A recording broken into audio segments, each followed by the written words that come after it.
फरायसा आफादनि मोनसे मिशन गुन गोनां सोलोंथाइ जाख्रिखांनायनि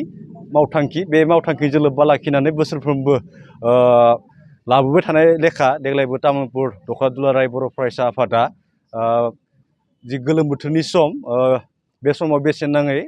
फोरोंथाइ मावबादा बे मावबादाखौ तामुलपुर दख'रा दुलाराय बर' फरायसा आफादा तामुलपुर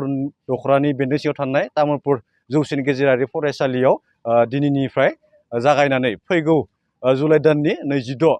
खालारसिम जोङो बे हाबाफारिखौ जोङो लानो आखायाव लादों। बोथोरनि बेसेन नाङै फोरोंथाइ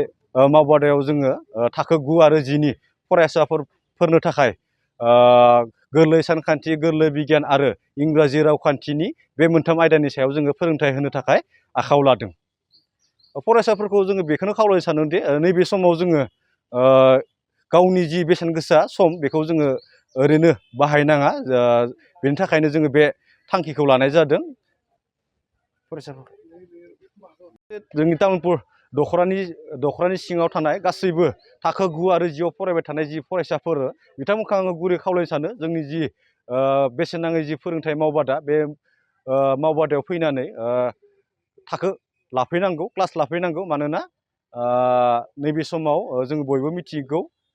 सोलोंथाइ नङाबा नैबे समाव जोङो आगानसेबो जोङो आवगायनो हाला। जोंनि दिनैनि जि बे बेसेन नाङै सोलोंथाइ मावबादाखौ बेखेवनानै होफैयो जोंनि मोनसे समनि तामुलपुर दख'रा दुलाराय बर' फरायसा आफादनि बोसोनगिरि, आथिखालाव बिथाङा तामुलपुर गुदि बर' थुनलाइ आफादनि लोगो आफादगिरि, बिथाङानो जाहैबाय रतेस्वर बर' आरो गाहाय आलासि महरै बाहागो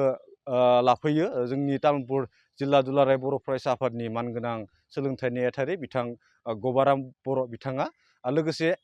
गोबां जोंनि फोरोंगिरि सार बिथांमोनाबो बाहागो लाफैयो आरो जोंनि दख'रानि बायदि बायदि बिबाननि